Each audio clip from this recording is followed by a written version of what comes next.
Welcome to rSlash Prorevenge, where OP completely destroys a racist business.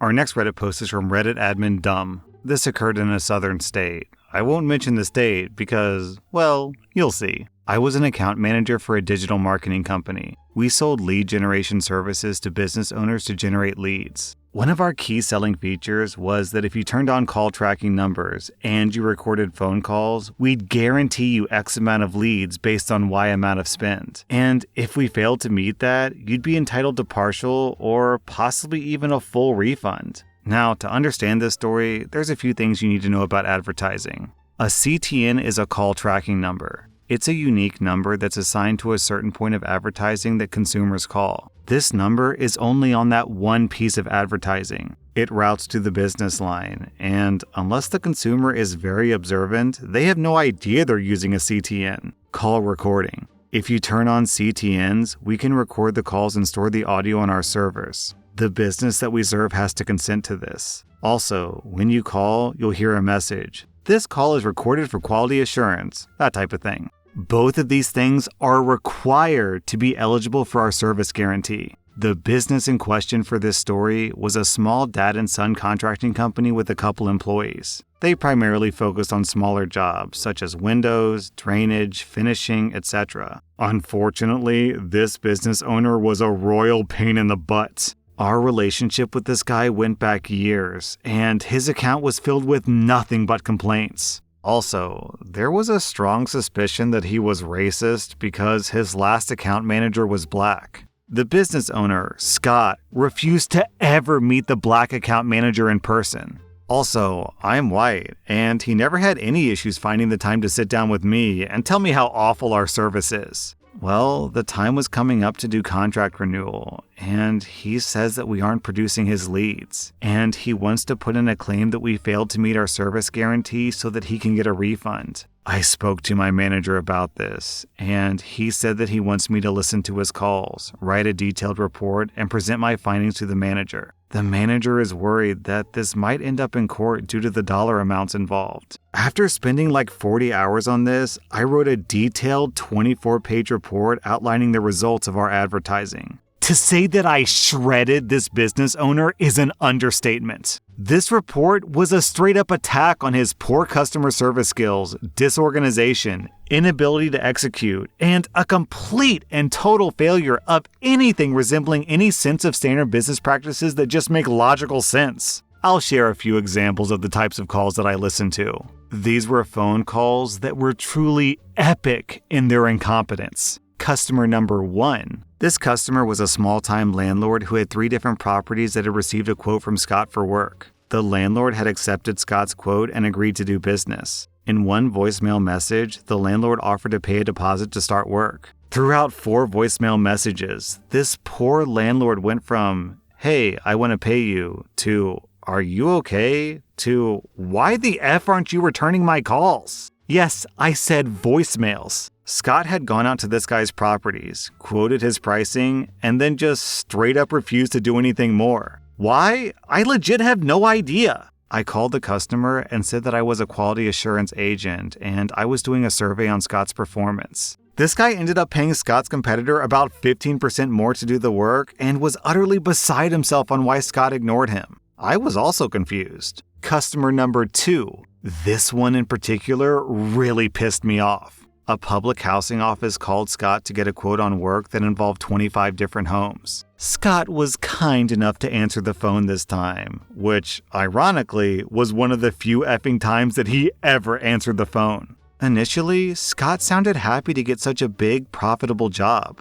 Then, Scott learned 2 things. It was Section 8 housing, which, if you don't know, is for poor people. It was a neighborhood that was primarily black and Hispanic. Immediately upon learning this, Scott told the housing office that, unfortunately, he's super booked, which isn't true, and that this area is actually out of his service area. Again, not true. The housing office was confused and was like, "So you're not interested in bidding?" And Scott said, "No, I'm not," and hung up. He didn't even say goodbye.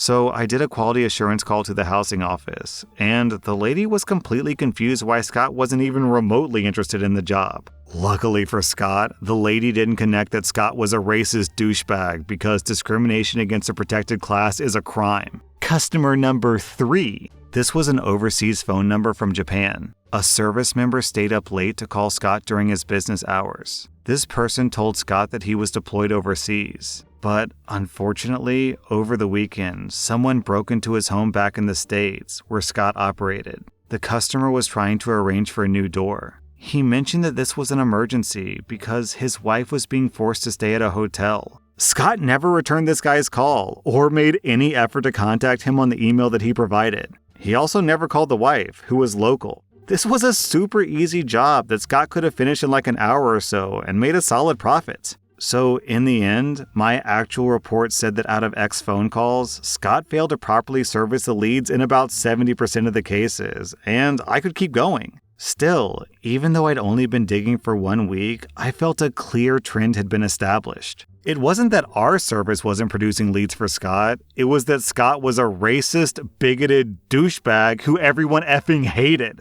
Obviously, I said that in more professional language. When I presented the report to my manager, he looked at it and said, "Damn, 24 pages?" I asked if this was fine, and he smiled and said, "I got a pretty good idea of what it's gonna say." He said that he'd review it and get back to me. So a day later, he came to me and said that he'd gone over the report. The VP had gone over the report, and he asked what I thought the recommended course of action should be. My recommendation? Remove all discounts. Charge Scott the full price for our services. And clearly explained to him that our job is to provide him with leads. It's his job to sell those leads. If he can't convert our leads into business, that's not our problem. Scott was getting a 70% discount. Our price was built with discounts in mind. My manager was like, "He'll probably cancel." And I asked my manager, "And is that a problem? If Scott's going to remain my client, then he's going to pay dearly for that privilege. If he's not willing to pay, I'm happy to let him walk." My manager smiled and said, "Nope,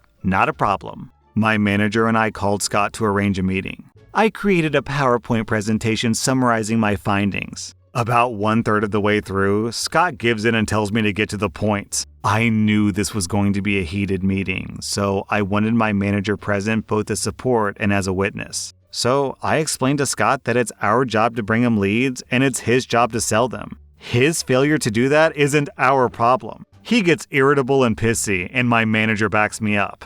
He goes, "Fine, I'll renew my contract at the same rate." To which I say, "Yeah, you see, you didn't let me get to that part. We have new pricing for you." Scott says, "Lower?" I say, "Oh no, not lower." My manager smirked. Scott asked me for the new rate. I hit him with the full rate, which is 3 times what he was paying. Scott is furious with me, says that I'm overcharging him, says that I'm ripping him off, and says that I'm a horrible salesperson. He tells my manager that I should be fired for treating him like this. My manager looks at me. I'd been waiting for this moment. Truth be told, I gave 0 Fs about what Scott thought of me. If anything, my goal was to get him to cancel his contract. I said, "Scott, you're a, challenging client. Therefore, the pricing of our service needs to reflect the challenge of providing you service. So we'll be charging you our full rate. If you like, I'd be happy to go over why this return on investment still makes sense based on our past performance." It felt so amazing to say those words.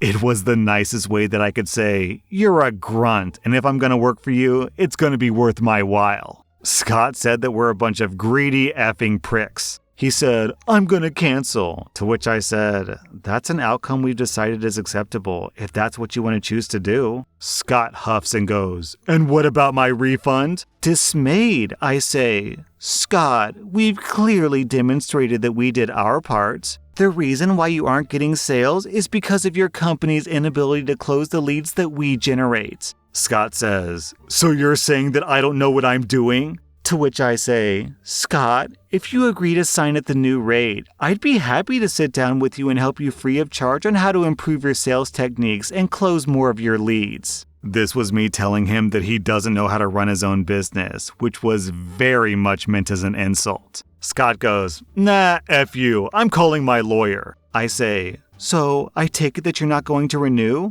"F no." My manager says, "That's fine. Would you like us to email you our report on your leads?" Scott says, "Sure, I'll show my lawyer." And by the way, we never heard from Scott's lawyer. We wish Scott a good day and he leaves. Later, we wrote him an email, attached the report, and also told him that if his lawyer would like the recording in question, we can send over that file as well. Our bases were covered, and we knew it. I suspect that Scott also came to that realization, but he had too much pride to admit that. A few weeks go by, and my manager says that we have to shut down his account, so I need to call him and ask him what he wants to do with the CTN numbers, which we control. In our contract, we say at the end of our agreement the customer has the right to have the numbers ported over for a fee. It would have been normal to waive the fee as a gesture of goodwill, but Scott deserved zero goodwill, and he received what he deserved. I tell my manager that there's no way that I'm porting the numbers for free, and just like his quote, I'm charging him the full rate of $15 a number. The total came out to just a bit over $100. So I call Scott and get his voicemail. I write him a registered letter, and in that letter, I outline that he has 30 days to respond. We have his CTNs, and if he's willing to pay a $15 per number port fee, we'll transfer those numbers back over to his phone provider. One morning, I woke up to about a dozen hateful text messages in which Scott told me to effing burn in hell. I took that to mean that Scott was not interested in porting over his numbers, and I reviewed those texts with my manager. We saved those messages and uploaded it to his account. So, is that all? Of course not. So, here I was with 7 CTN numbers that had been in service for literally years. Those 7 numbers were saved in Scott's customers' phones. And to many of Scott's customers, those numbers were Scott's number. Now, if I just let that number die, the customers would call Scott and simply be told, "This number is no longer in service." Now, I'm not entirely sure if what I did was legal, but it's been quite a few years now, so I feel comfortable about introducing you to Bobby. Bobby was another Southern boy, but as much of a douchebag that Scott was, Bobby was a sweetheart. His mama would bake me pies for our meetings. He was a complete joy to work with. Bobby also owned a similar business to Scotty, but Bobby's business was more advanced, did more types of jobs, and also serviced the same area. So I submitted a service request to port all of Scott's 7 CTNs to Bobby's account, and I waived the fee. So all of a sudden, hundreds of Scott's customers would think that they were calling Scott, but they'd get Bobby instead. Bobby had his calls routed to his secretary, Ashley, who was an angel. Ashley was also a wickedly talented saleswoman, and I knew for a fact that she'd be able to take Scott's clients and convert them for Bobby. So that's what I did. I had those 7 CTNs ported over to Bobby. This did a few things that benefited nearly everyone involved. Bobby got more business. I produced more leads for Bobby, which means Bobby was comfortable with spending more money on me, which meant I made more money. And finally, Scott's old customers got better service. At the next performance meeting with Bobby, Bobby was very pleased with the sudden uptick in new customers. He even asked me, "What'd you do to my account?" I smiled and said, "I reviewed your account and made a few tweaks. Have you seen any improvement?" He absolutely did. He asked me, "Did this cost me anything extra?" I go, "Nope." He ended up increasing our spend with us by about 40% on additional services. I Googled Scott's business about a year later, and he wasn't in business anymore. I wonder why. And no, my company never caught on to me porting over the numbers. I strongly suspect that our legal department would not have been pleased. Honestly, OP, I don't know what kind of contract you signed with Scott, but I'm not even sure if you porting over the numbers is illegal in the first place. After all, you said that your company owns them, so if you own them, you can do whatever you want to with them, right? And luckily for Bobby, you used those numbers to destroy a racist douchebag.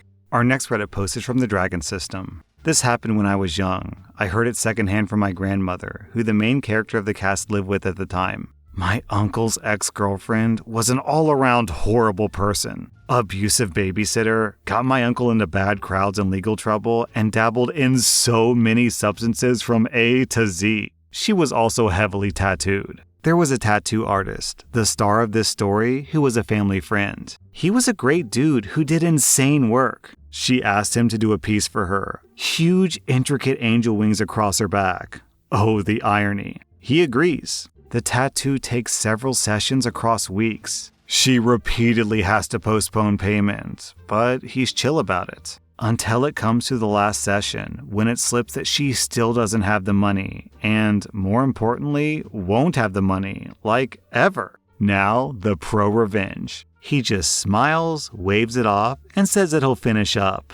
No charge. It's gonna be a great piece. Legendary. One for the history books, he guarantees. She's stoked. So, right between those gorgeous wings, right up her spine, this idiot now has a massive, veiny, male appendage proudly standing at attention up her spine. She saw it in the mirror when he finished, and she was livid. But hey, what's she gonna do? She didn't pay him and wasn't gonna pay him and expected hours and hours of work. You give a lot of trust to someone when they take a needle to your skin to lay down something permanent. So don't stiff your tattoo artists. That was rSlash_Prorevenge, and if you like this content, check out my podcast where I publish the exact same episodes. Also, hit that subscribe button because I put out new Reddit videos every single day.